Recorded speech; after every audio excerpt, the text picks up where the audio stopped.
ငိုရတဲ့အချိန်တိုင်းမှာဒီဒေသနာလေးကိုအမှတ်ရရင်မျက်ရည်တိတ်နိုင်ကောင်းတယ်လို့ဘုံကတွေးမိတာဒီဟာလေးကိုဖတ်ရင်းနဲ့မျက်ရည်ကျပြီဆိုတော့ငိုမနေပါနဲ့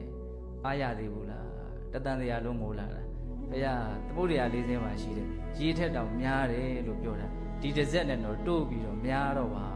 ဟုတ်လားငိုမနေပါနဲ့လို့ကိုဘာလို့ဖို့လို့တော့နှစ်သိမ့်ဖို့လိုမယ်ပေါ့နော်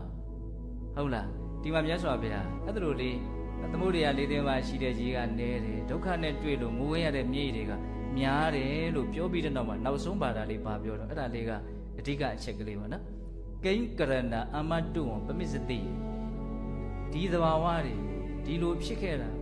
တိပါလက်ကနဲ့ကိဉ္ကရဏဘယ်အကြောင်းကြောင့်အမတုဝံသင်သည်ပမစ္စတိမေ့လျော့၍နေပြီတဲ့နေတဲ့ဒါဒီအကြောင်းအရာတွေဘာလို့မေ့နေတာအဲ့ဒါကိုဘုံဘုံကဖတ်ရင်းနဲ့စိတ်ထဲမှာတမျိုးလေးသဘောပေါက်သွားတယ်ဟုတ်တာပဲလို့ဒါတွေကိုမေ့နေလို့သာအခုကိစ္စတွေကိုအကြီးကြီးထင်ပြီးတော့ငိုးနေတာငကိုတုံးကငိုခဲ့ရတဲ့ကိစ္စတွေငိုခဲ့တဲ့အနေအထားတွေကိုပြန်ပြီးတော့မြန်အမှတ်ရမယ်ဆိုရင်ဒီကိစ္စကဒီလောက်ငိုစရာကောင်းမှာမဟုတ်ဘူးဒီလိုမေ့ခဲ့ကြတာနော်ငိုတော့တကယ်ငိုခဲ့ကြတာပဲနော်အရင်ဘဝကလည်းငိုခဲ့တယ်အရင်ဘဝကလည်းငိုခဲ့တယ်တကယ်ကိုအကြီးအကျယ်မြည်ကြီးမှလူလှိမ့်ပြီးတော့ငိုခဲ့တယ်ငိုရင်းနဲ့သေခဲ့တဲ့ဘဝတောင်ရှိတော့နိုင်မှာမဟုတ်အဲ့ဒါလေးကျုပ်တို့ဘာဖြစ်ပြလိုက်တာတော့မေ့ပလိုက်တာနော်ပရိသေတွေနေတဲ့ကိစ္စအလွန်ဆင်းရဲတာသေတဲ့ကိစ္စကလည်းအလွန်ဆင်းရဲတာဆိုတဲ့အတွက်ကြောင့်ဘုန်းတို့ဘဝချသွားပြီဆိုတာနဲ့အရင်ဘဝကဘာတော့အမေကြီးမေ့ပြလိုက်တာပြန်စဉ်းစားတယ်မပေါ်တော့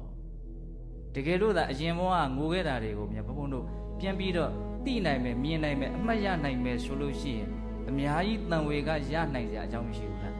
ရှိတယ်အဲ့ဒါကိုစဉ်းစားရင်းနဲ့တစ်ဆက်တည်းဘုံကဘာတွေးမိတော့ဆိုဂိုင်းထားပါလေအရင်ဘဝငိုခဲ့တာတွေကိုအမှတ်မိတာဂိုင်းထားပါတော့ဒီဘဝငိုခဲ့တာတွေကိုအမှတ်ရမယ်ဆိုရင်တော့တော်တော်ကောင်းအောင်မယ်ဒါလည်းယောဂီတို့ဘုံကကိုတွေးတာလေးကိုမျှဝေကြည့်တာပါဒီဘဝလည်းပဲချိန်မုံများဆိုငိုခဲ့ဘူးလား